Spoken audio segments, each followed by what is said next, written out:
Is your oh fuck off? There is no way that's true. Fact art stat. 1. Unfrosted Pop-Tarts have more calories than frosted Pop-Tarts. 2. That paracetamol, Tylenol, treats heartbreak pain, emotional pain as it does physical pain. 3. You have to slap a chicken at 3,725 miles per hour to cook it. 4. In 1830, the average 13-year-old male in the U.S. drank the equivalent of 5 beers per day. 5. Some worms were frozen solid for over 40,000 years in Siberian permafrost, then some scientists revived them. So they were actually not dead, just resting. 6. The last execution by guillotine in France occurred the same year Star Wars was released. 7. Orcas are a natural predator of moose. 8. There is more hydrogen in 1 gallon of gasoline than there is in 1 gallon of liquid hydrogen. 9. The largest air force in the world is the U.S. Air Force. The second largest air force in the world is the U.S. Navy. 10. There were only 26 episodes of the original Scooby-Doo. 11. If you're 7 feet tall, you have a 1 in 6 chance of landing in the NBA. 12. Losing weight? When your body burns fat for calories, that mass is turned mostly into carbon dioxide. On a calorie deficit, the excess weight leaves your body through breathing. You are getting slimmer by exhaling. 13. A million seconds is 12 days. A billion seconds is 31 years. That's the difference between a millionaire and a billionaire. 14. The sun contains 99% of the solar system's mass. 15. Sharks existed before trees did. 16. If you earned $5,000 an hour, 24 hours a day from the time the pyramids in Egypt were constructed until today, the world's richest man would still have more money than you. 17. It was only 66 years from the Wright brothers' first flight to Armstrong walking on the moon. 18. If you lived to be 84 years old, you spent roughly 28 years sleeping. 19. Wayne Gretzky is the only player to score 200 points in a season, and he did it 4 times. He would be the NHL's all-time points leader if he had never made a goal. He has more assists than the next best has assists plus goals. 20. Ancient Egypt lasted so long that ancient Egyptian archaeology was a career in ancient Egypt. 21. You can fit all the planets in our solar system between Earth and the Moon, although no one has ever tried. 22. There are more trees on Earth than stars in the Milky Way. 23. A full-size basketball court can fit inside a soccer penalty box. Still amazes me. 24. Rats can laugh. We just can't hear it because it's not in our audible range. 25. Hannibal Lecter only has 16 minutes of screen time in Silence of the Lambs. And Freddy Krueger has only 7 in the original Nightmare on Elm Street. Is your oh fuck off? There is no way that's true. Fact art stat. 1. Unfrosted Pop-Tarts have more calories than... Fuck. Do you do that? I'm sorry. It's a block away, and you totaled the truck. I know it. You begging God.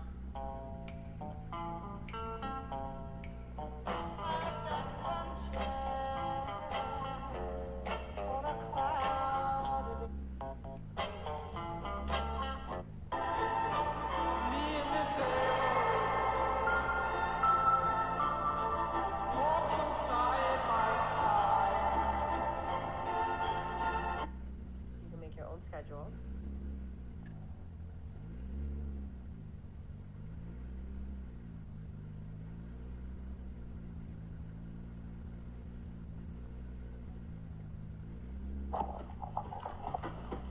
The kindergarten was on fire. Me, a teacher, wasn't rushing my kids out.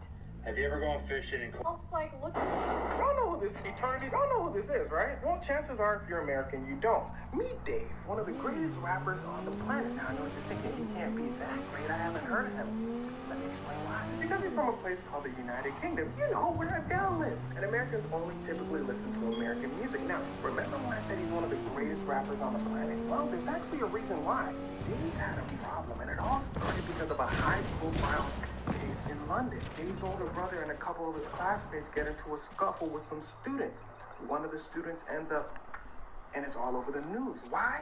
Because this happened in broad daylight in the middle of a busy intersection. Now, I want you to remember something. The more attention a crime gets, the harsher the punishment is probably going to be. And this was no different for Dave's brother, who ends up getting life in prison. This is devastating for Dave's family. Dave loses his father figure, and his mom falls into a deep depression. Dave's mom tells him and his other brother, y'all better lock in. His other brother goes, you hear that, Dave? You better lock in, because I just got locked up. His mom goes, what you mean by that? His other brother ends up getting locked up too, so Dave's the only one left. His mom said, oh, so you're trying to be locked up? Dave, you locked up too. What you mean? So in order to not lose your youngest son, son to prison, Dave's mom doesn't allow him to leave the house. So over and over again, boy locked up in the hyperbolic time chamber, he becomes a monster. But no one knows how good he is until he appears on something called Black Box Freestyle. A 16-year-old Dave that no one has ever heard of is let loose and describes all his past traumas with his brother living in the house and all that. Everybody said, who that? He said, my name Dave. They said, dang, you signed a deal like Kanye and them? He said, nah, I just study law. Everybody said, okay, tight. Make some more music though. He said, all right, I got y'all. We dropped some more freestyles. He starts creating a buzz in the city. He goes over to his mom and says, y'all know who this is, right? Well, chances are if you're American, you don't. Meet Dave, one of the greatest rappers on the planet. Now, I know what you're thinking. He can't be that great. I haven't heard of him. Eternity's not good enough for you, watch. You don't want Christ, watch. You think salvation is not good enough, watch. Revelation chapter 20, verse 11. Since eternity's not He enough up there for playing in the kitchen. I saw a great white robe. Him who was seated on it, from his presence, earth and sky fled away. And no place was found in them. And I saw the dead, great and small, rich and poor, famous and not famous, great and small, standing before the throne. And everyone open, nobody gets away from nothing. And the other one was open with the book of life. And his hands were blood, while what was written in the book, according to what they had done. And the thief gave up the dead that was in the cave. And the thief gave up the dead that was in them. That is hell. Temporary. It's like a prison.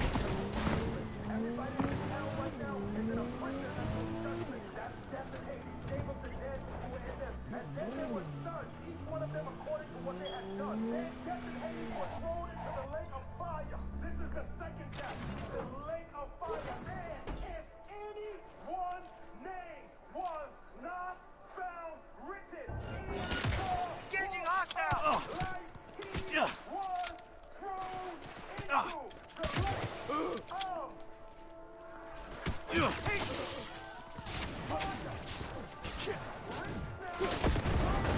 Moving in for the kill!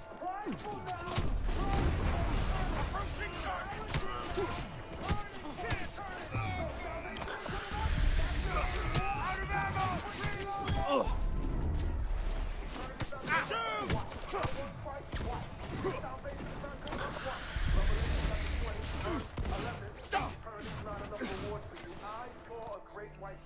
Him who was seated. You first get into trading. Don't tell. Final update. I was falsely accused of cheating by my wife. She took my kids, and I lost my job. I spent years rebuilding my life, and when she found out I became rich, she tried to sue me.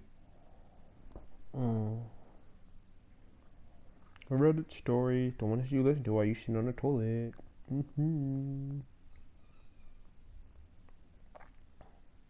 Overheard my wife telling her friend she regrets settling for me. Later, karma hit her harder than either of us expected. All right, so I guess I should start with the I'm a 26-year-old guy, and my wife, Emma, is 24. We've been together for a few years, married for 3 months. Well, pretty normal. We had the usual ups and downs, but nothing major. Get out of range! Anyway, the other night, something happened that completely flipped my world upside down. I wasn't snooping or anything, but I overheard Emma on the phone while I was passing by her. I didn't even mean to listen. You catch bits and pieces of conversations, right? Well, this was one of those times, and what I heard has been messing with my head ever since. Emma was talking to one of her best friends. I'm not sure who it was, but it sounded like one of those deep, serious talks. You know, the kind where you can tell someone's been through their life. I was about to keep walking, but then I heard my name. That made me pause for a second because, well, who wouldn't? Hearing your name in a private conversation sparks curiosity, even if you don't want it to. Emma says, don't settle for just anyone. That's the mistake I made with my I felt like I got punched in the gut. She went on. He was my last resort, and now look where it's gotten me. Kill or be I couldn't believe what I just heard. My wife, the woman I thought was happy with me, saying I was her last resort. I couldn't even process it right away. I felt like my brain was short-circuiting. How do you even react to something like that? My first instinct was to barge in and demand an explanation. Focus fire! I don't know why. Maybe I was too shocked, or maybe I didn't want to hear more. Either way, I just walked away. The rest of the night, I couldn't think about anything else. I tried to act normal around Emma, but it was impossible. Every time I looked at her, I heard those words again in my head. Last resort. It's like they were burned into my brain. I kept asking myself, how long has she felt this way? Has she always thought of me like this? Was I blind this whole time? I didn't sleep. I need to go to the closed I just lay in place. bed, staring at the ceiling, replaying the conversation over Because and the over. clothes I could sell all these Part of me damn wanted to clothes I believe got in my somewhere, some inventory. understanding, that maybe I didn't hear her right. But deep down, I knew what I heard, and there was no twisting it into something else. The thing is, I never saw any signs of this before. Emma always seemed happy or at least content. Sure, we had our occasional arguments, but who doesn't? There was nothing that made me think she felt trapped or like she had settled for me. It's not like she was forced into this marriage. We were together for a good while before tying the knot. We talked about our future, our goals, even kids someday. None of it ever felt fake or forced, at least not to me. As I lay there that night, my mind started spiraling. What if she's always felt this way and just never said anything? What if every moment we shared, every I love you, was just her going through the motions? I felt like a complete idiot, thinking back to all the times I thought we were happy, wondering if it was all just an act on her part. And then another thought hit me. What if there's someone else? I mean, she mentioned settling for me, right? Who's to say there wasn't someone before me that she really wanted to be with? Someone she still thinks about? That thought made my stomach churn. I didn't want to go down that rabbit hole, but once the idea was in my head, it wouldn't leave. By morning, I was exhausted, both physically and emotionally. Emma woke up looking as cheerful as ever, like nothing had happened. I tried to play it cool, but inside, I was a mess. I couldn't bring myself to confront her right away. I needed more time to figure out what to say and how to say it. But every second I spent not talking about it felt like I was suffocating. Throughout You the need day, to I destroy kept my catching car. myself watching her, analyzing her every move. Was she texting someone else? Did she seem distant? Was she hiding something? Honestly, I felt paranoid, like I was losing my mind. But how could I not? Hearing your partner say you were their last choice messes with you in ways you don't expect. I even thought about talking to one of my friends about it, but I felt too embarrassed. What would I even say? Hey, I overheard my wife say I was her last resort. What should I do? It sounds ridiculous, like something out of a bad drama. Plus, I didn't want to paint Emma in a bad light to my friends if this turned out to be something we could work through. But the more I thought about it, the more I realized I couldn't just brush this under the rug. This was too big for me. As the day went on, my anxiety kept building. I knew I had to talk to her, but I couldn't shake the fear of what I might hear. What if she confirmed everything? What if she admitted she didn't really love me? Or worse, what if she just shrugged it off like it didn't matter?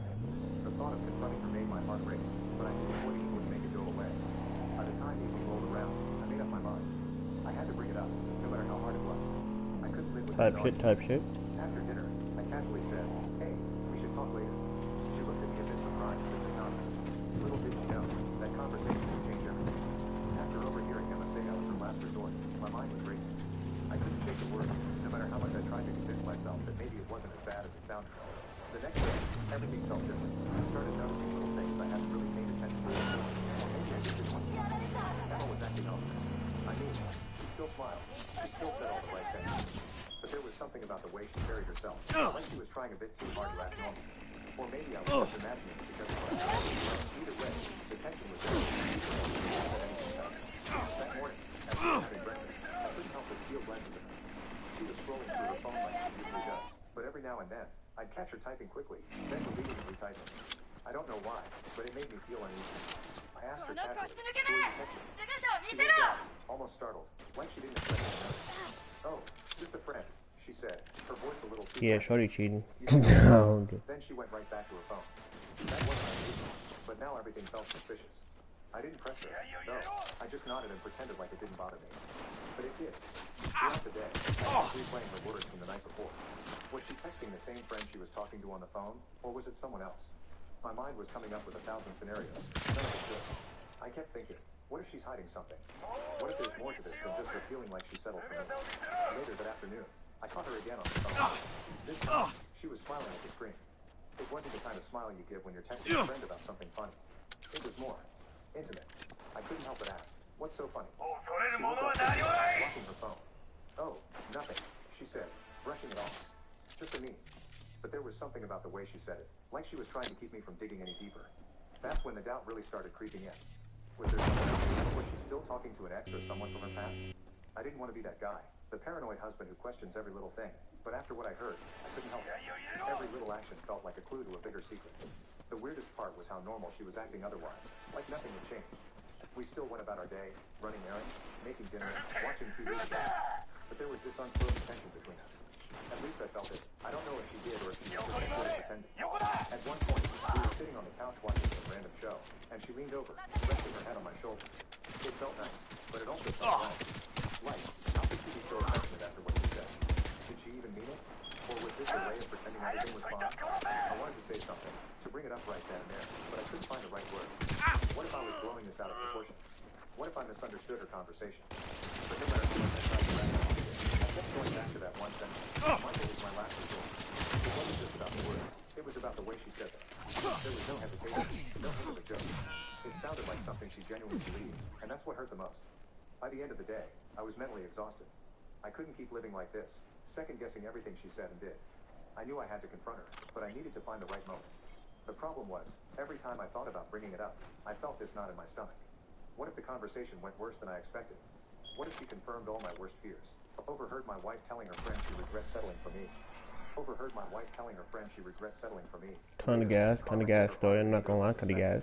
Part 1. As we got ready for bed, Emma seemed completely oblivious to the storm brewing inside me. She kissed me goodnight and rolled over, falling asleep almost instantly. Meanwhile, See, that's how you know something wrong, bro. Your bitch ain't supposed to ever roll over. in our relationship where I might have missed signs. Were there times when she seemed distant, but I brushed it off as her having a bad day? Were there moments when she hinted at being unhappy, but I was too blind to see it? And then there was the nagging thought, what if she was comparing me to someone else?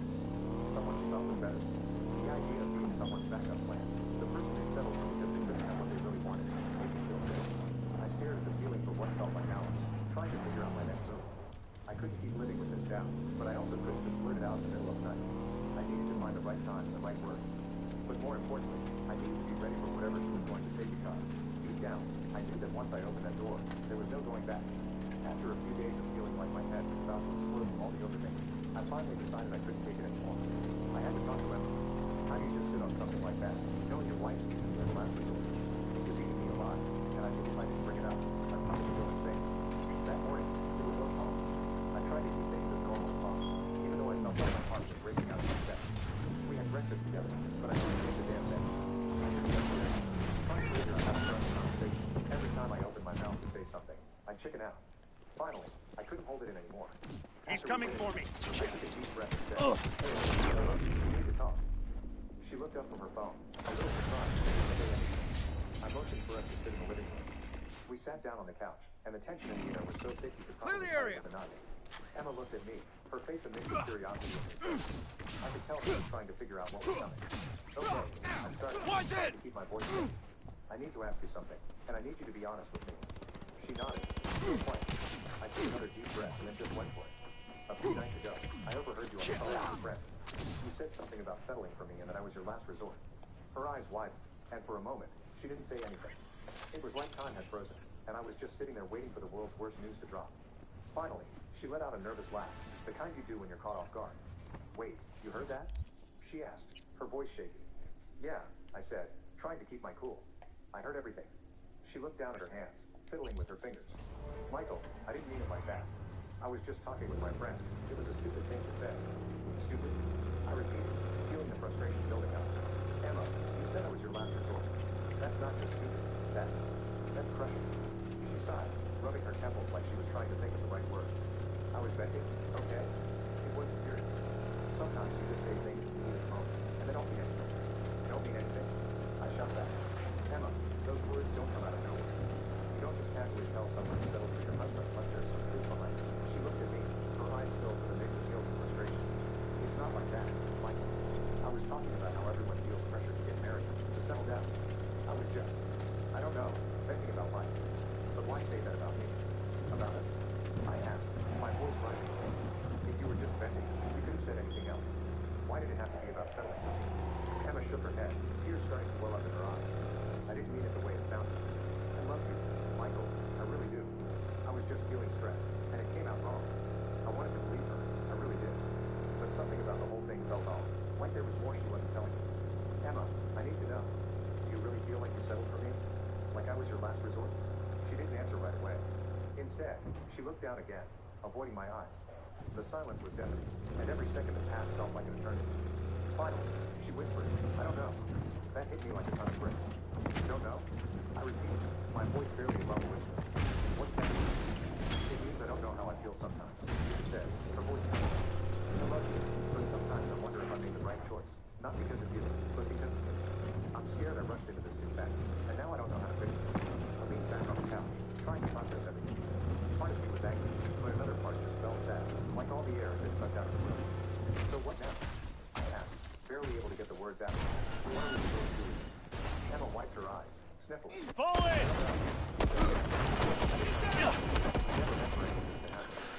sat there in silence for what felt like forever.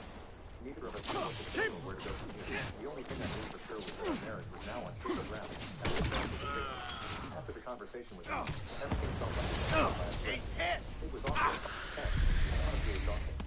We didn't talk much the rest of that day. It was like we both needed space, but we're too afraid to actually say it. Every little thing felt heavy. We were walking on eggshells around each other. The next morning, Time to... we went through the usual motions, rested, getting ready for the day, but it was like we were on autopilot. I couldn't stop thinking about what she said. I don't know. Those 3 words just kept replaying in my head. It felt like a death sentence for our marriage, but at the same time, it left everything so open-ended, like there was no real closure. Emma was unusually quiet too. She seemed to want to keep the conversation going, but now it was like she was lost in her own thoughts. I caught her staring at her phone a lot, probably texting that same friend from before. I didn't have the energy to ask about it, though. I was too drained to even care at that point. By the afternoon, I couldn't take the silence anymore. I needed to get out of the house. I told Emma I was going for a walk, and she just nodded, not even looking up from her phone. That stung more than I expected. I walked around aimlessly for a while, trying to clear my head, but no matter how far I walked, I couldn't escape the storm inside me. When I got back, Emma was in the same spot on the couch, still glued to her phone. I don't know why, but seemed like that made me back inside me. I blurted out, "We need to figure this out. We can't keep pretending everything's fine." She looked up, startled. "I know," she said quietly. "I just don't know where to start." "Start by being honest with me," I said, my voice more forceful than I intended. "Do you even want to be in this marriage? Because right now, it feels like you're already checked out." She bit her lip, clearly struggling with what to say. "Michael, I don't want to hurt you, but I feel so confused. I thought getting married would make things clearer, but it's only made me realize how unsure I am." That was like another punch to the gut. "So what are you saying?" I asked, barely able to get the words out. "You want out?" "I don't know," she repeated, and I felt like I was going in circles. "I just need time to figure out what I really want." Time. That's always the go-to, isn't it? But time wasn't what I needed. I needed him. I needed to know if we had a future or if I was just wasting my time holding on to something that was already dead. "Emma, time isn't going to fix this," I said, trying to keep my voice steady. "We're either in this together, or we're not.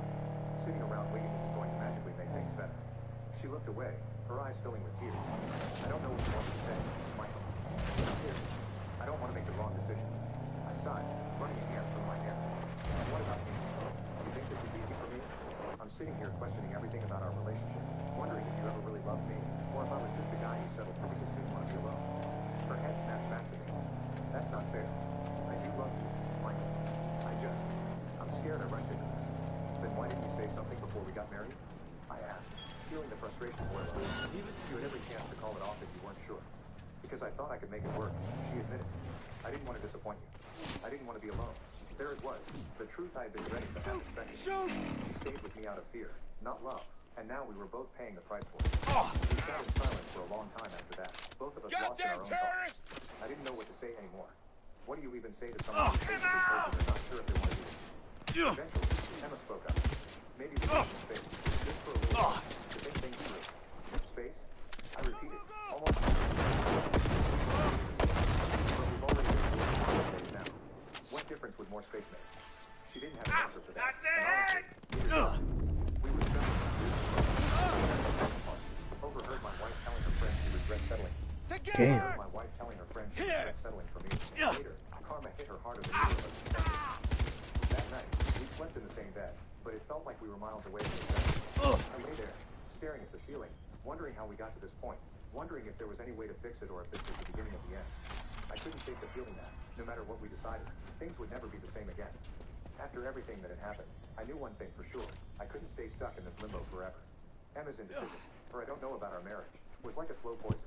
It was eating away at me, and if I didn't do something soon, it was going to destroy me. I needed to take control of my own life, even if that meant walking away from the person I thought I'd spend forever with.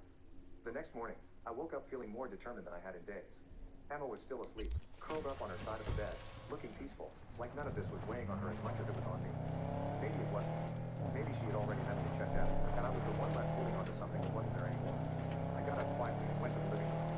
Sitting there, I started thinking about what my life would look like without Emma. It was scary, sure, but the more I thought about it, the more I realized I'd been living in fear long enough. Fear of losing her, fear of being alone, fear of starting over. But maybe, just maybe, being alone was better than being someone last resort. I spent the day gathering my thoughts, figuring out what I wanted to say couldn't let this drag on any longer. It was time for us to have a real conversation, one that wasn't filled with half-truths and I don't know.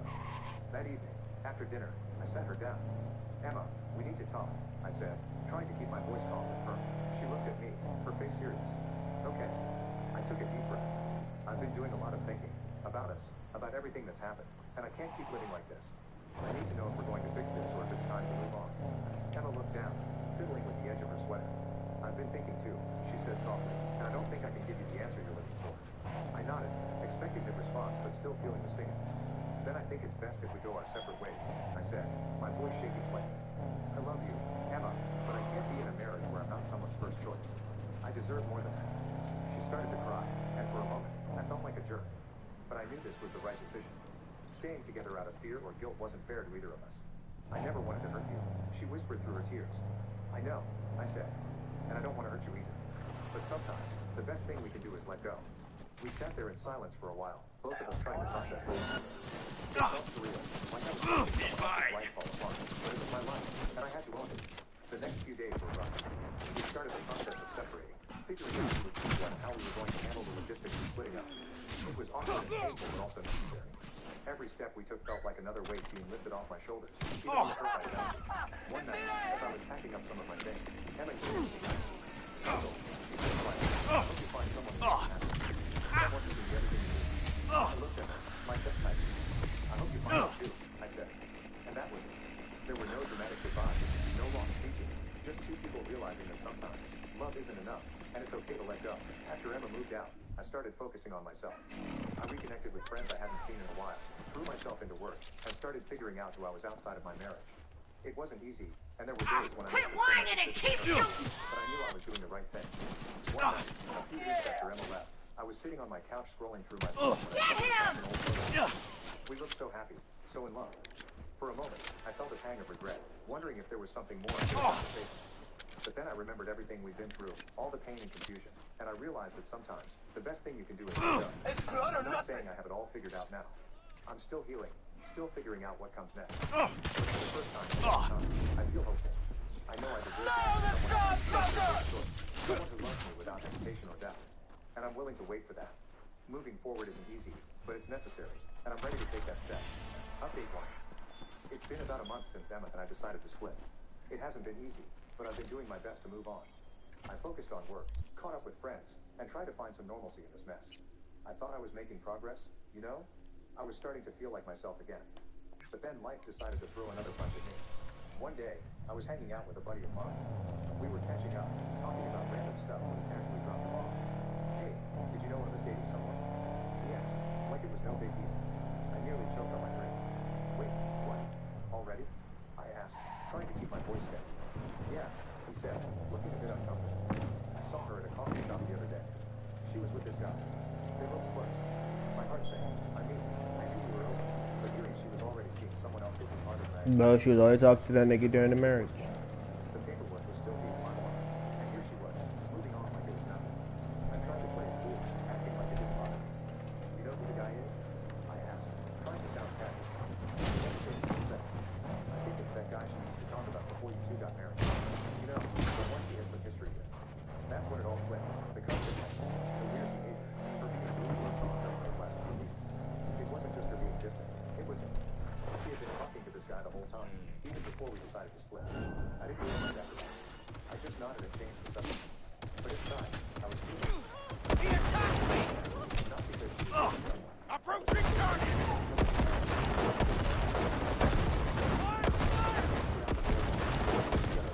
Shoot! Every time Just like that! it all makes sense now. She wasn't just different. She was different, already focused on someone else. The next night, Position lost! I was fun. Not because I wanted to get back together or anything like that, but because I needed closure. I needed to Grenade! hear it from her. Why she couldn't just be honest with me from the start. I sent her a message. She knew. We met up later Last today at a man party. It standing! was weird seeing her again, especially knowing what I knew now. She looked nervous, like she knew what was coming. Emma, I started, keeping my voice calm. I need to ask you something, and I want you to be honest with me. She nodded, not saying a word. I heard you've been seeing someone, I said, watching her reaction closely. Is it true? Her eyes widened for a second, and then she looked away. Yeah, she admitted quietly. I've been seeing someone. Is it the same guy you were talking to before we separated? I asked, already knowing the answer, but needing to hear it from her. She hesitated, then nodded. Yes, it's him. I felt a mix of anger and sadness. So you've been talking to him this whole time? I asked, even when we were still trying to figure things out. She looked down, guilt written all over her face. I didn't plan for it to happen like this, she said. We started talking again, and it felt right. Right? I repeated, my voice rising a bit. Emma, we were still married. We were supposed to be working on us, and you were already moving on with someone else. I know, she said, her voice shaking. I'm sorry, Michael. Bro, it was just your turn, bro. It was just your turn. Didn't make me feel any better. In fact, it just made me angry. If you were talking to him the whole time, why didn't you just tell me? Why drag this out? I didn't know how to do it. I was scared. I didn't want to hurt you more than I already had. Well, congratulations, I said bitterly.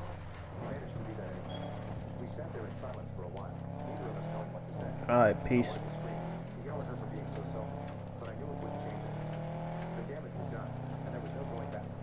Finally, I stood up. Looking with it, I said, my voice cold. Michael, hi. She started, but I cut her off. I don't want to hear it, I said. Just finish the divorce papers, and let's be done with this. I walked away, feeling a strange mix of relief and sadness. I was finally done with Emma, but the pain of betrayal was still fresh. It would take time to heal, but at least now I knew the truth. Moving forward wasn't going to be easy, but at least now I could do it without looking back. Overheard my wife telling her friend she regrets settling for me. Damn. Later, my girlfriend secretly moved in her friends into our vacation home, so I dumped her and sent her friends to dinner. I'm 34, a software engineer who mostly keeps to himself. I've worked my whole life, put in the hours, climbed the ladder, and finally got my reward, a lake house. It's not a mansion, but it's my own retreat outside the city, where I can relax, disconnect, and feel like all my hard work had led to something real.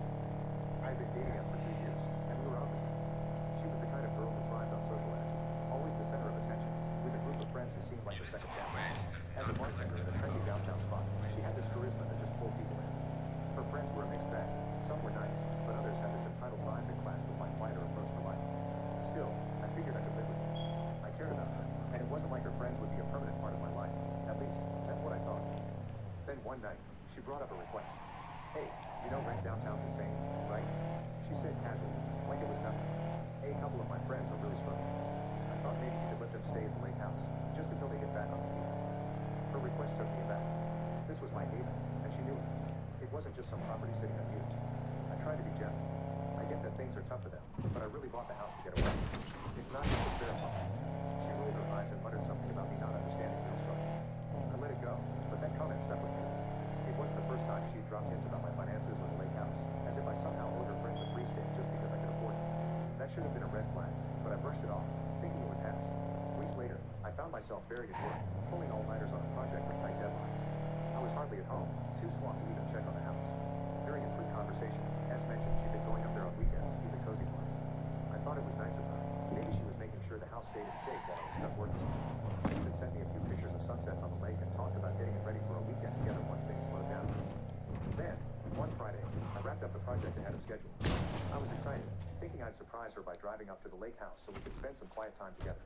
I pictured us relaxing, maybe grilling some burgers on the deck, unwinding. But when I pulled up to the house, my stomach dropped. There was a beat-up sedan and a rusted van parked in the driveway. I didn't recognize either of them. The lights were on, and loud music pounded from inside. Not just music, but party music, something like a club. This was not what I had imagined. I walked in, and the sight hit me like a slap. Strangers were lounging on my couch, shoes on, pizza boxes and empty beer cans strewn across the coffee table, clothes thrown over chairs, and bags on the floor. The place was a wreck, and I didn't recognize a single face. A couple of girls in the corner waved their drinks when they saw me, flushed and drunk themselves as if I were just another party guest. Trying to keep my composure, I scanned the room, looking for S. Where's S? I asked, barely holding back the anger in my voice. What are you, five? Get out of here! Your friend was Bud Light, right? I could hardly believe what I was hearing. Who are you people? I demanded, my voice rising. Why are you in my house? A girl with a drink waved her hand as missing. Surrounded! She told me to pull her. I felt a cold. Cover it! Get it through! He's barely standing!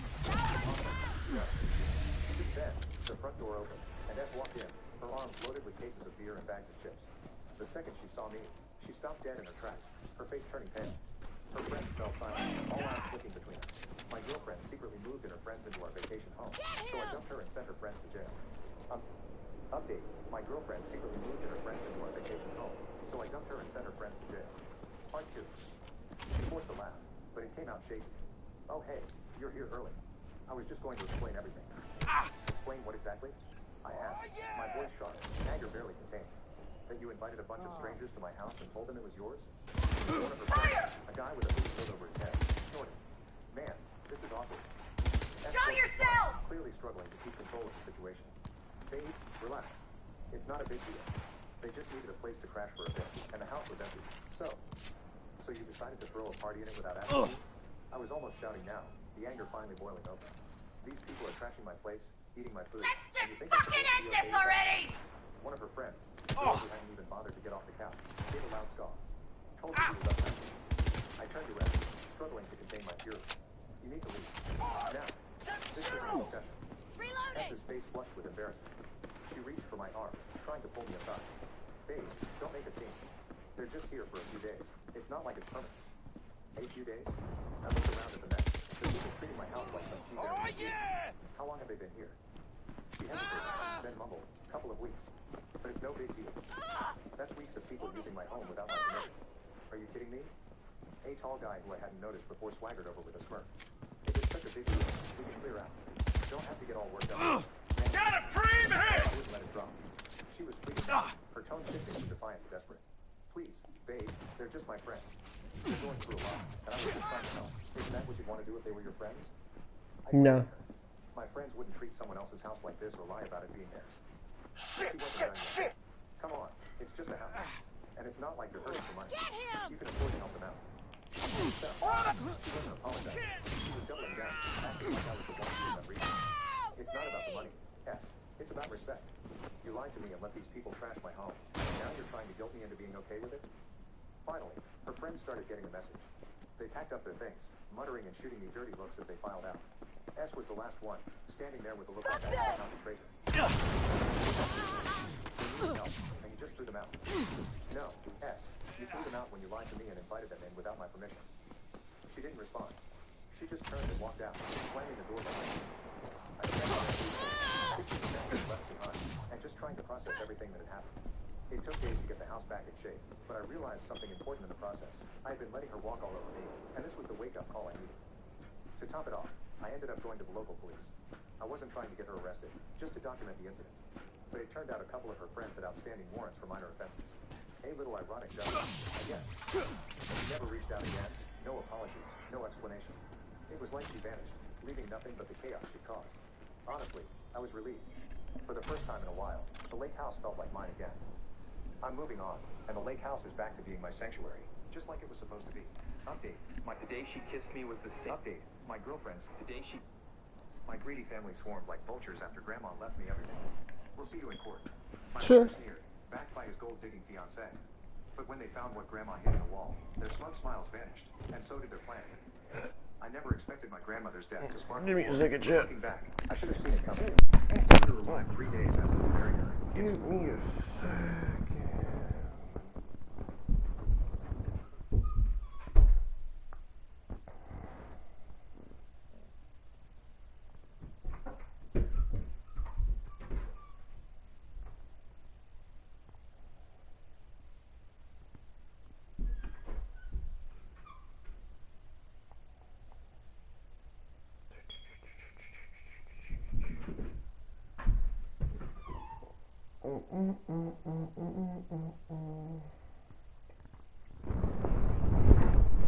Well, shut up. How many do you have?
cruises. Why? Because they already been pulled by that shit once. That's right, man. What's the difference between a hooker and a drug dealer? I don't know. A hooker can wash her crack and sell it again. Okay, I like that one. How many cops does it take to screw in a light bulb? How many? None. They just beat the shit out of the room for being black. Yo! Hey! Yo, that's two, nigga! No, Dad, I'm not, no. What a fella! Claire, tell me what you see. Beef and broccoli. Yo! Two guys who look completely different. 7. Now take a look at this. Hey! I guess it's a good time to document this before the shrooms hit me. I was gonna come here to contemplate ending my life, and I slipped on the ice, so I'm gonna end up looking insane by the time I'm fucking peaking. Anyways, I wanted to sit down and just think about things for a bit, and then I turned over here and I looked. I've been asking for a sign for like years, man. Just years. And I'm like, the whole time, I'm not even peeking yet. And I'm having this epiphany, but look at the fucking trees, man. There's a heart there. There's another heart there. Give me the day off if you...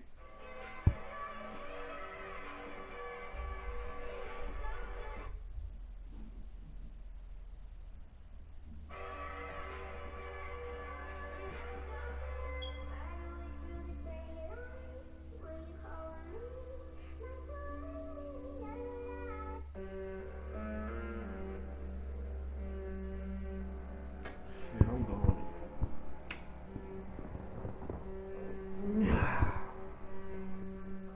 Like, bounced that ass in. Hell, who the fuck is that? You know what my grandmother always told me? Mind your business. Goofy.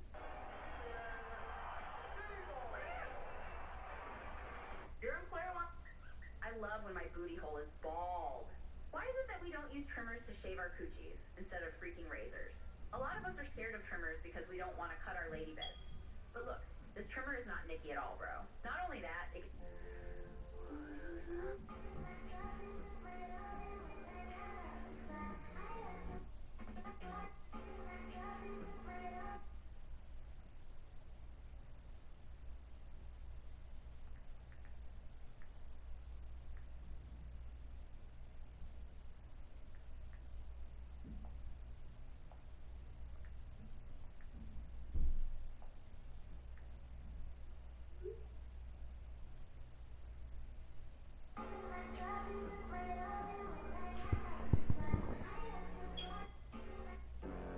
Why do white people adopt...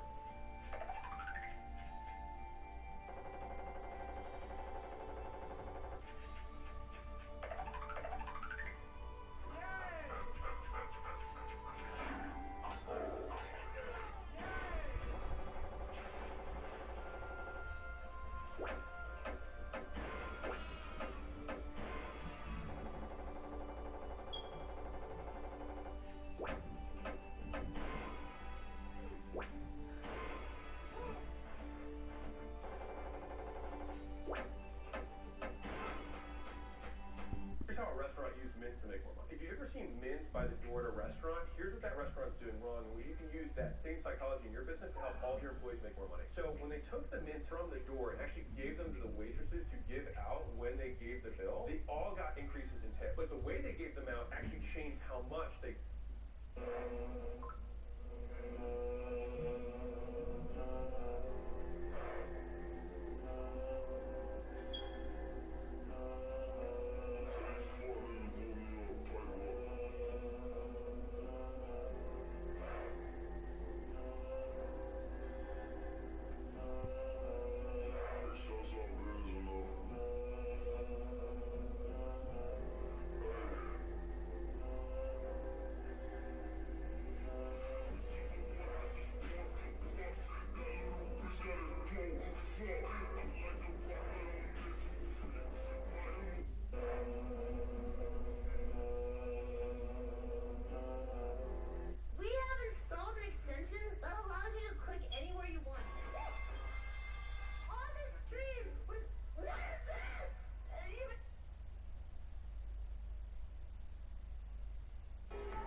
me. I miss you. If you do it in the other room, yeah. Can you come in here? No, not really. But I can do whatever I want then. Hey, Julia, your breath smells bad. Also, your hair looks like broccoli. Cool. Have you seen it to my face? Wait, what are you talking about?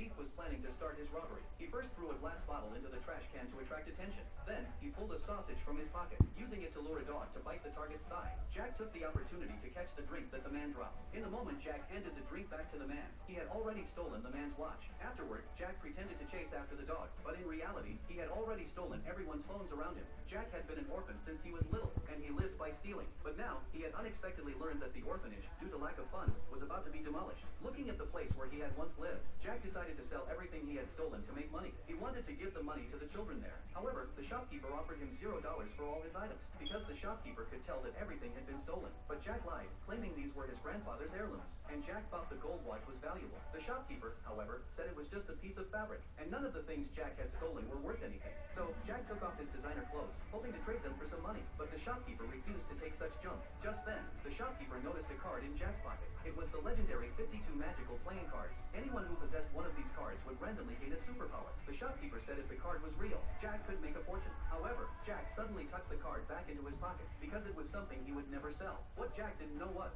this card was about to bring him a deadly misfortune. Thief was...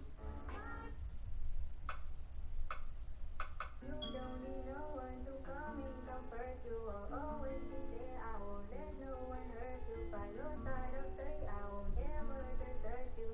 Letting my guard down and some I will learn to.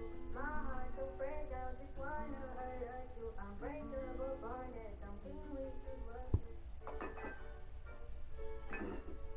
First lesson of the day, we very carefully set the table without using magic. So that... Did you? How? When? What? What made you go on your villain arc? My little brother was in middle school when he was getting bullied by a much bigger kid. He would constantly come home with cuts and bruises on his arms and legs.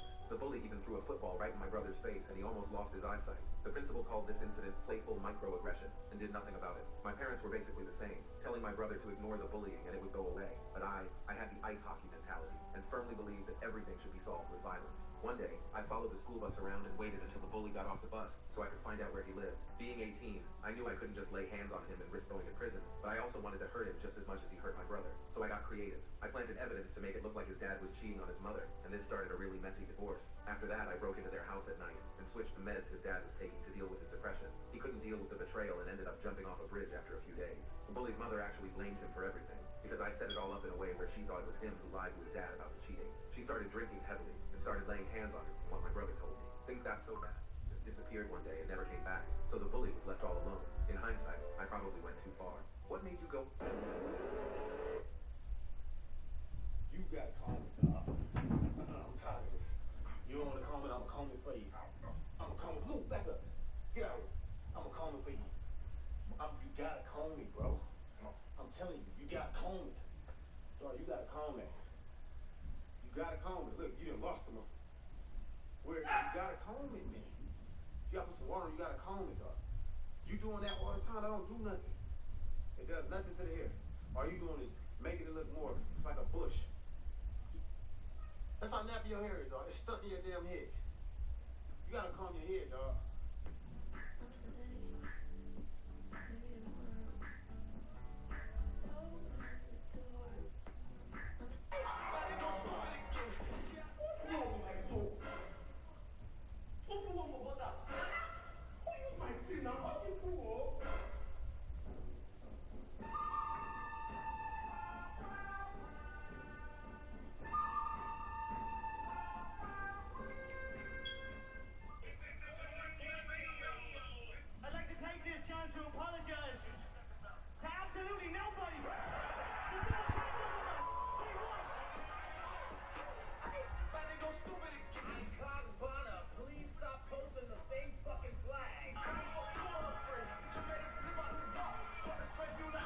Before my wedding, my fiance posted a picture on Instagram. I forgot. Yeah, I was streaming. Fuck.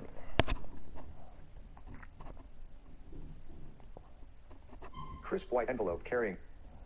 Frat 2. My greedy family swarmed like vultures after Grandma left me everything. We'll see you in court. Backed by his gold-digging fiancé. But when they found what Grandma hid in the wall, their smug smiles vanished, and so did their plan. I need to see those papers, I said, stepping up beside her. Bianca's smile didn't waver, but her eyes went cold. Cal, what a surprise. Family business. You know how it is. Exactly. Which is why I need to see what you're finding. The clerk, an older woman with reading glasses perched on her desk, looked between us uncertainly. Sir, I. Those documents concern my grandmother's property, I said firmly. I'm the legal owner. Actually, Jackson's voice came from behind me. That's what we're here to correct. He looked exhausted, dark circles under his eyes, but his jaw was set with determination. The will was never properly executed. We have proof. Proof? I laughed. What proof? Grandma Mabel wasn't confident when she made those changes. Bianca said smoothly. We have medical documentation. The clerk frowned. I'll need to verify here. Bianca produced another document with a flourish, signed by her doctor. I snatched the paper before anyone could stop me. The signature at the bottom made my stomach drop. Dr. James Rivers, Bianca's father. This is fraud, I said, my voice shaking. Your father never treated Grandma. He consulted on her case, Bianca replied. And as a respected neurologist, his opinion carried weight. Mabel was shocked at the time from the day she died. Everyone knew that. Jackson stepped closer. Or did you just see what you wanted to see? It's Cal. She wasn't thinking clearly when she got everyone else out. She didn't let anyone out. She made a choice. A choice she manipulated during the day. Bianca said, her voice remained pulsing. All those hours of running, like her little grandson, all the rest of the fantastic. Don't you get it? What's going on?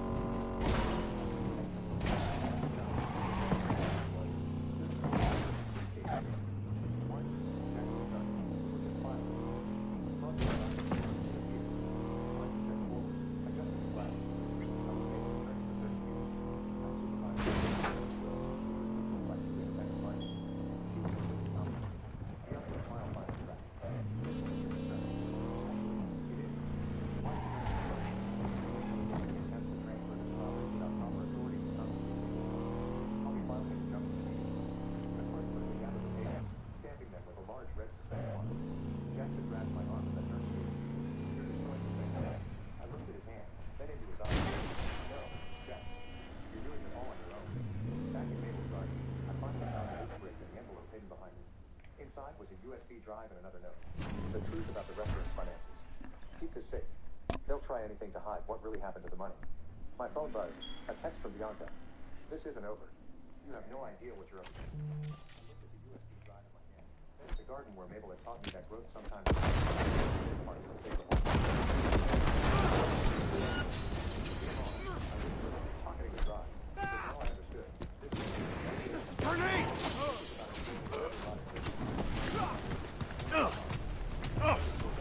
Already planning my next move. Behind me, storm clouds gathered over the garden, promising rain, perfect weather for everything to go. The email from Evergreen Landscapes arrived while I was reviewing the files on the USB drive. A job offer.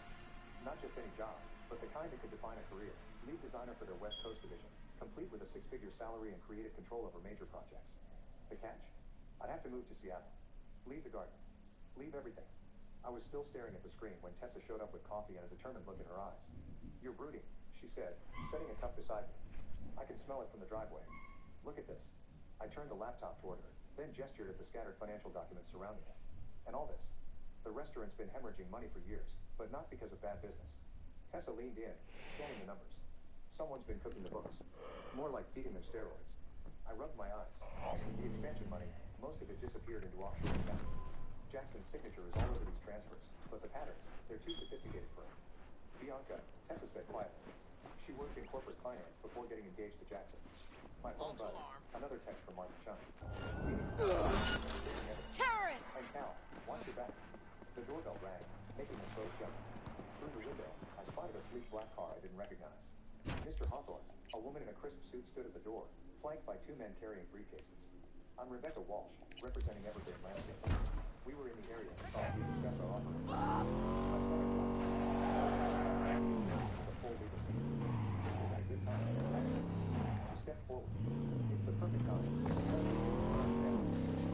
The way she said it made my skin crawl. Tessa was quickly gathering the scattered documents. How did you know about that? Rebecca smiled. We do our homework, Mr. Hawthorne. We also know about the attempted process against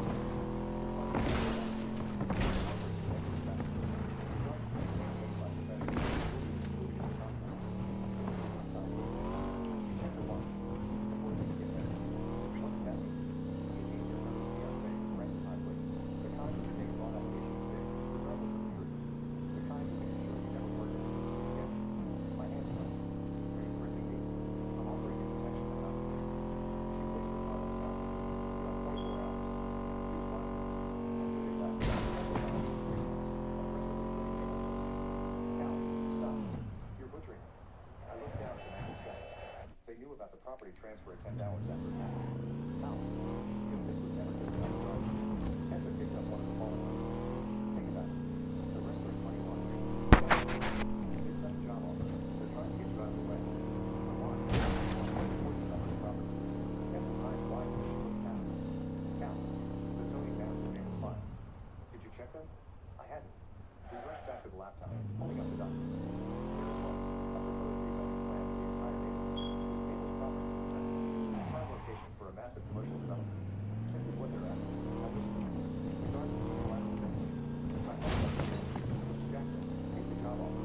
Now, please, while you still can. For the first time, I heard no fear of my brother's message. Whatever was happening, he was in me, maybe too deep. The rose in Tessa's hand left a trail of petals on the floor, and dropped on the right hand. I had to choose, run towards safety and stay quiet, knowing that my property was Mabel's voice up in my back. Looking up from standing ground, I picked up Rebecca's card and slowly toward it. Call money. I told Tessa. Tell her to bring everything in the car. It's time for me to go. I just want to call myself a call the way it was discussed. The financial records of Mabel's USB drive. Like a paper trail of betrayal, each document adding another layer to the conspiracy. They're planning to demolish the entire historic district. Once said, Hands down!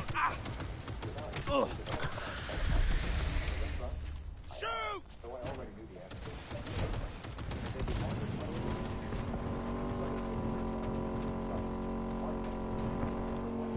the patterns match other cases I've seen. Cases involving the Rivers Family's development company. My phone buzzed. A text from Jackson. Need to talk. Alone. I shook Mark's hand. He shook his head. Don't go. It's too risky. But I was already standing. He's still my brother. The restaurant was closed when I arrived, but the lights were on. Through the window, I could see Jackson sitting in the bar, looking over at 34 years.